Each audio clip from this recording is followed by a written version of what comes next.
শুভ সকাল সকল দর্শকবৃন্দকে হ্যালো মালদা থেকে জানাই আমি বিলাল হোসেন। সংবাদে যাওয়ার আগে আপনাদের কাছে বিশেষ একটি ছোট্ট অনুরোধ যে আপনারা আমাদের এই হ্যালো মালদা চ্যানেলটি সাবস্ক্রাইব করবেন এবং পাশে থাকা বেল ঘন্টাটি অন করবেন এবং লাইক শেয়ার কমেন্ট করতে ভুলবেন না। আসছি সংবাদে। ভোটের আগে একসঙ্গে 30 তৃণমূল নেতাকে তলব সিবিআইয়ের তালিকায় কারা তোলপাড় রাজ্য। বিগত 2 বছর ধরে রাজ্য একাধিক দুর্নীতির অভিযোগে রাজ্যে সক্রিয় কেন্দ্রীয় তদন্তকারী সংস্থা। নিয়োগ দুর্নীতি, রেশন দুর্নীতি, পুর নিগম দুর্নীতি সহ একাধিক অভিযোগের ভিত্তিতে চলছে তদন্ত। আদালত চলছে মামলা। একই সঙ্গে মাঝে মাঝে এবার লোকসভা ভোটের আগে একজোটে 30 জন তৃণমূল নেতাকে তলব করল কেন্দ্রীয় এজেন্সি সিবিআই। কি জানা যাচ্ছে সূত্রের খবর, 3 বছর আগে বিজেপি নেতা খুনের ঘটনায় কাঁথি 3 পঞ্চায়েত সমিতির সভাপতি, তথ্য দলের শ্রমিক সংগঠনের কাঁথি সাংগঠনিক জেলার সভাপতি বিকাশ বেশ সহ আরও 30 জন নেতাকে কর্মী ডেকে পাঠিয়েছে সিবিআই। গোটা ঘটনায় রাজনৈতিক উদ্দেশ্য প্রণোদিত বলে মন্তব্য করেছেন বিকাশ বেশ। সূত্র মারফত জানা গিয়েছে, গত মার্চ মাসে 2 দফায় 30 জনকে ডেকে পাঠানো হয়। প্রথম দফায় নোটিশে 30 জনের বদলে 13 জন এবং দ্বিতীয় নোটিশে 17 জনকে কলকাতায় নিজাম প্যালেসে হাজির দেওয়ার নির্দেশ দেওয়া হয়। কিন্তু ভোটের কাজে ব্যস্ত থাকায় তারা কেউই হাজিরা দিতে পারবেন না বলে কেন্দ্রীয় তদন্তকারী সংস্থাকে তারা জানিয়েছেন। আসছি পরে সংবাদে, সঙ্গে থাকুন হ্যালো মালদা বাংলা নিউজ চ্যানেলের সাথে। হেভিওয়েট তৃণমূল প্রার্থীর বিরুদ্ধে টাকা আত্মসাতের অভিযোগ, মামলা গেল কলকাতা হাইকোর্টে। লোকসভা নির্বাচন আসন্ন, আগামী 19শে এপ্রিল রাজ্যে প্রথম দফায় ভোট গ্রহণ। তার আগে একের পর এক বিতর্কে যাচ্ছে রাজ্যে শাসক দল তৃণমূল কংগ্রেস। সম্প্রতি ভূপতিনগর বিস্ফোরণ মামলায় 2 তৃণমূল নেতাকে গ্রেপ্তার করেছে এনআইএ। সেই ঘটনা নিয়ে পাল্টা আক্রমণ চলছে। এবার এক তৃণমূল প্রার্থীর বিরুদ্ধে উঠল টাকা আত্মসাতের অভিযোগ। মথুরাপুরের তৃণমূল প্রার্থী বাপি হালদার এবং তার স্ত্রী পঞ্চায়েত টাকা আত্মসাৎ করছেন অভিযোগে এনেছেন বর্তমান পঞ্চায়েত প্রধান।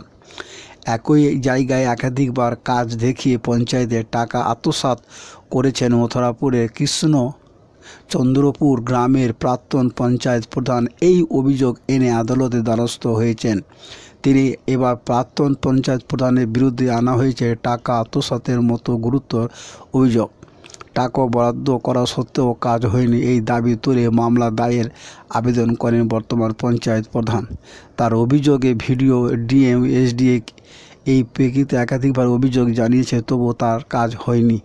আসছি পরে সংবাদ নিয়ে। ডিএ ক্ষোভের মাঝে নয়া নির্দেশিকা জারি করলো অর্থ দপ্তর, বিরাট লোকসান হতে পারে রাজ্যে সরকারি কর্মীদের। বহু মাস থেকে ডিএ ইস্যুতে সরকার রাজ্যে কেন্দ্রীয় হারে মহার্ঘ ভাতা দাবিতে আন্দোলন চালাচ্ছে রাজ্য সরকারি কর্মীরা।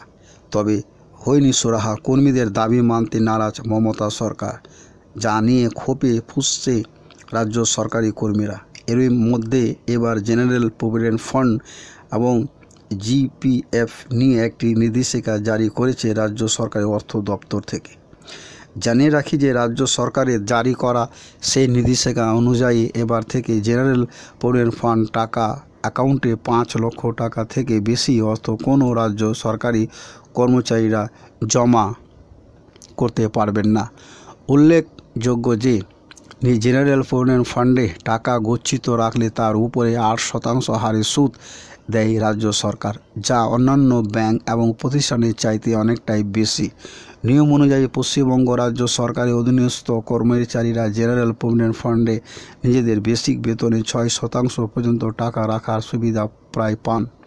তবে অভিযোগ উঠেছে অধিক সুদের লোভে বহু কর্মচারীরা নিয়ম ভেঙে অতিরিক্ত টাকা গচ্ছিত রাখছে নিজেদের প্রভিডেন্ট ফান্ডে, যার জেরে বাড়তি সুদ গুনতে হচ্ছে রাজ্য সরকারকে। আসছি পরে সংবাদ নিয়ে। কারো পৌষ মাস তো কারো সর্বনাশ, হু করে এগোচ্ছে জিও বন্ধের মুখে ভোডাফোন আইডিয়া বিপাকে গ্রাহকরা। দেশের সর্বশ্রেষ্ঠ ধনকুবের মুকেশ আম্বানি তার ব্যবসায়িক দক্ষতা এবং পরিকল্পনার জন্য অত্যন্ত পরিচিত।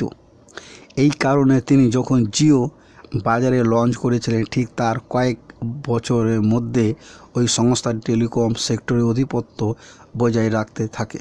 এমন অবস্থায় একটি রিপোর্ট এবার সামনে এসেছে যেটিতে জিওর অগ্রগতি বিষয়টি স্পষ্ট হচ্ছে।